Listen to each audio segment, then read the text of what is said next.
নমস্কার, আপনাদের আমাদের চ্যানেলে আবারও অনেক অনেক স্বাগত। আপনারা আমাদেরকে প্রচুর ভালোবাসা দিচ্ছেন, তার জন্য অসংখ্য ধন্যবাদ। আজকে আমি আপনাদের চালের গুঁড়ো দিয়ে রুটি বানিয়ে দেখাবো। গ্যাসে আমি এটা প্যান বসিয়ে নিয়েছি, ওখানে আমি একটু জল দিয়ে নিলাম। জলটাকে গরম করতে দিতে হবে। যখন জলটা দিয়ে একটু ধোঁয়া উঠবে, গরম হয়ে যাবে, তখন আমি চালের গুঁড়োটা ওই জলটার মধ্যে দিয়ে দেবো। এই জলের মধ্যে দিয়েই আমি ওই গ্যাসে বসানো অবস্থায় চালের গুঁড়োটাকে মাখাবো। একটা খুন্তি নিয়ে একটু দেখে নেব যে জলটা এনাফ কিনা ওইটা মাখার জন্য।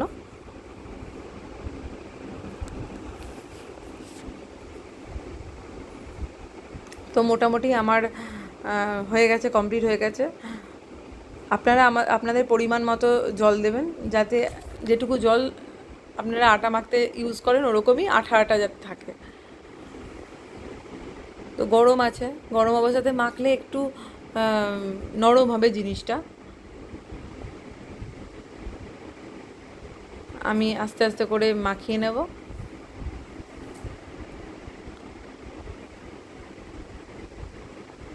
আপনি যখন দেখবেন যে একটু জল জল ভাব আছে, বাইরে থেকে এক্সট্রা চালের গুঁড়ো অ্যাড করতে পারেন, কোনো অসুবিধা হবে না তাতে।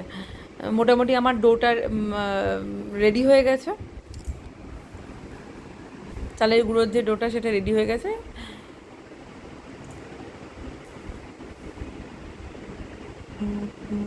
এবারে আমি ভালো করে একটু মেখে নিচ্ছি। মাখলে পরে ওটা একটু নরম হবে, সফট হবে।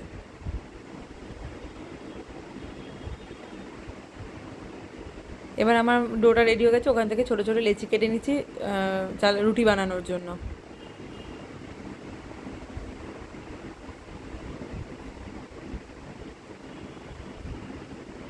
যেমন রুটি করেন ওরকম আপনারা গোল করে নেবেন, কোনো অসুবিধা নেই, কোনো এক্সট্রা কিছু নেই।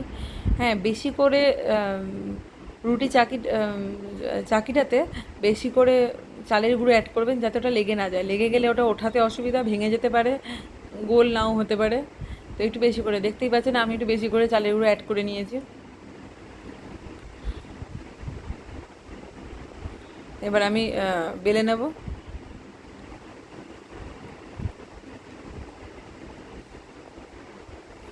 আর যখন এই বেলছেন, এত চালের গুঁড়ো দেখতেই পাচ্ছেন আপনার ভিডিওতে যে আমরা চালের গুঁড়ো অ্যাড করছি অনেকটা, ওটা যখন তাওয়াতে দেবেন ঝেড়ে নেবেন, কোনো অসুবিধা নেই, তাতে কোনো অসুবিধা হয় না। আমার হয়ে গেছে বেলা, রুটির মতোই প্রায় বেলা হয়েছে, শুধু কালারটা একটু, যেহেতু চালের গুঁড়ো তাই সাদাটা বেশি। ব্যাস, আমি দিয়ে দিলাম তাওয়াতে।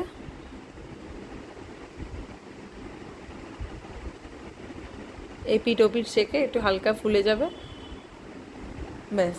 এবার আমি এটাকে নামিয়ে নেব। আর আমি চিকেন কারিটা আগেই রেডি করে রেখেছিলাম, চালের রুটির সাথে চিকেন কারি খুব টেস্টি লাগে। ভিডিওটা ভালো লাগলে লাইক, কমেন্ট, শেয়ার আর সাবস্ক্রাইব করতে ভুলবেন না। আরও নতুন নতুন ভিডিও নিয়ে নেক্সট ভিডিওতে আসবো।